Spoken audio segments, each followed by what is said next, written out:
castillo al cual mi criado se había atrevido a entrar por la fuerza antes de permitir que, gravemente herido como estaba, pasara yo la noche al aire libre, era una de esas construcciones en las que se mezclan la lobreguez y la grandeza, y que durante largo tiempo se han alzado cejijuntas en los Apeninos, tan ciertas en la realidad como en la imaginación de Mr. Radcliffe.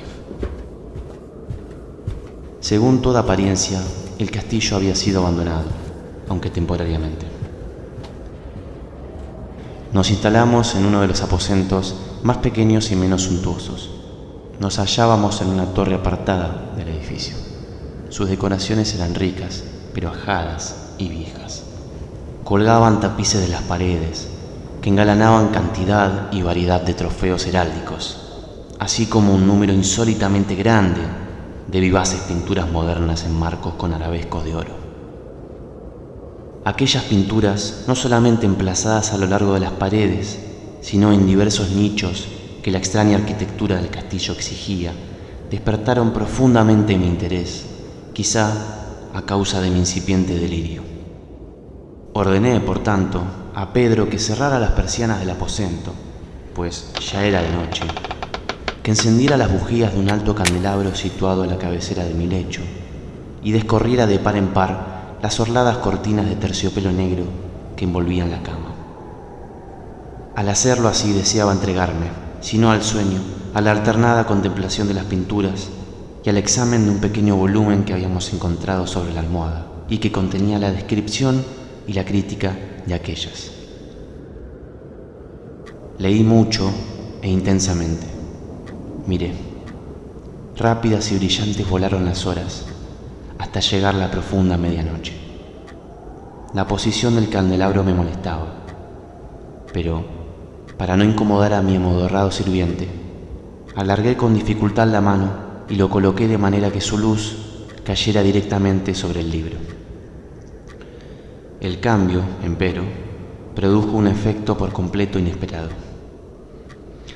Los rayos de las numerosas bujías, pues eran muchas, cayeron en un nicho del aposento que una de las columnas del lecho había mantenido hasta ese momento en la más profunda sombra. Pude ver así, vívidamente, una pintura que me había pasado inadvertida. Era el retrato de una joven que empezaba ya a ser mujer. Miré presurosamente su retrato y cerré los ojos. Al principio no alcancé a comprender por qué lo había hecho, pero mientras mis párpados continuaban cerrados, cruzó por mi mente la razón de mi conducta. Era un movimiento impulsivo, a fin de ganar tiempo para pensar, para asegurarme de que mi visión no me había engañado, para calmar y someter mi fantasía antes de otra contemplación más serena y más segura.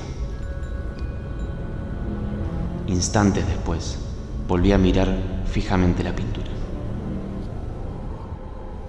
Ya no podía ni quería dudar de que estaba viendo bien, puesto que el primer destello de las bujías sobre aquella tela había disipado la soñolienta modorra que pesaba sobre mis sentidos, devolviéndome al punto a la vigilia.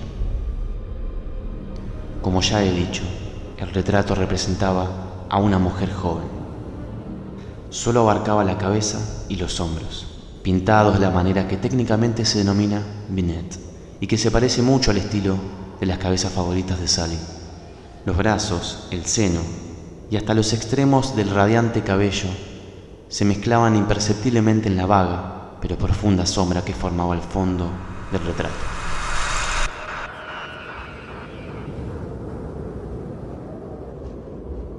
El marco era oval, ricamente dorado y afiligranado en estilo morisco. Como objeto de arte nada podía ser más admirable que aquella pintura, pero lo que me había emocionado de manera tan súbita y vehemente no era la ejecución de la obra, ni la inmortal belleza del retrato. Menos aún cabía pensar que mi fantasía, arrancada de su semisueño, hubiera confundido aquella cabeza con la de una persona viviente. Inmediatamente vi que las peculiaridades del diseño y del marco tenían que haber repelido semejante idea, impidiendo incluso que persistiera un solo instante. Pensando intensamente en todo eso, me quedé tal vez una hora, a medias sentado, a medias reclinado, con los ojos fijos en el retrato. Por fin, satisfecho del verdadero secreto de su efecto, me dejé caer hacia atrás en el lecho. Había descubierto que el hechizo del cuadro residía en una absoluta posibilidad de vida, en su expresión que, sobresaltándome al comienzo, terminó por confundirme, someterme y aterrarme. Con profundo y reverendo respeto, volví a colocar el candelabro en su posición anterior. Busqué vivamente el volumen que se ocupaba de las pinturas y su historia.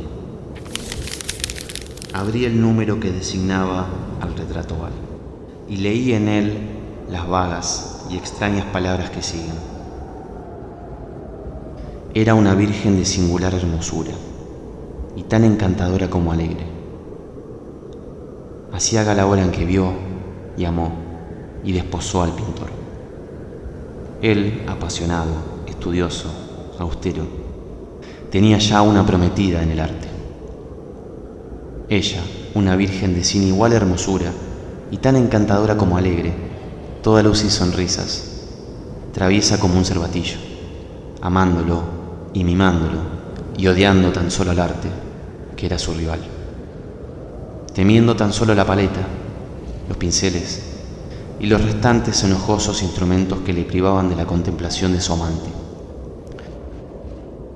Así, para la dama, cosa terrible fue oír hablar al pintor de su deseo de retratarla.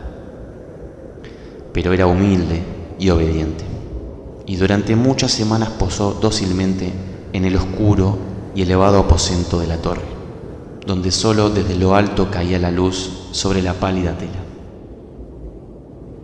El pintor se gloriaba de su trabajo, que avanzaba hora a hora y día a día. Era un hombre apasionado, violento y taciturno, que se perdía en sus ensueños, tanto que no quería ver cómo esa luz que entraba lívida en la torre solitaria marchitaba la salud y la vivacidad de su esposa, que se consumía a la vista de todos, salvo de la suya.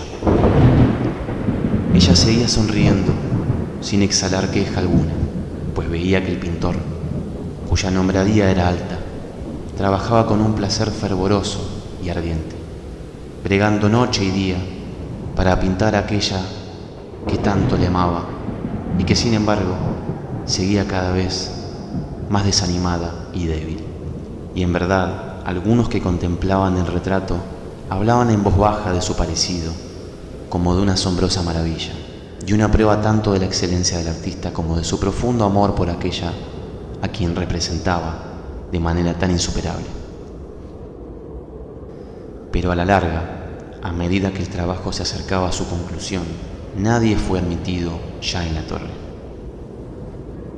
Nadie podía entrar en la torre, pues el pintor se encontraba exaltado en el ardor de su trabajo y apenas apartaba los ojos de la tela, incluso para mirar el rostro de su esposa, y no quería ver que los tintes que esparcían la tela eran extraídos de las mejillas de aquella mujer sentada a su lado. Y cuando pasaron muchas semanas y poco quedaba por hacer, salvo una pincelada en la boca y un matiz en los ojos, el espíritu de la dama osciló, vacilante como la llama en el tubo de la lámpara. Y entonces la pincelada fue puesta y aplicado el matiz, y durante un momento el pintor quedó en trance frente a la obra terminada. Pero cuando estaba mirándola, se puso pálido y tembló mientras gritaba: ciertamente, esta es la vida misma. De repente, el pintor se volvió para mirar a su amada. Estaba muerta.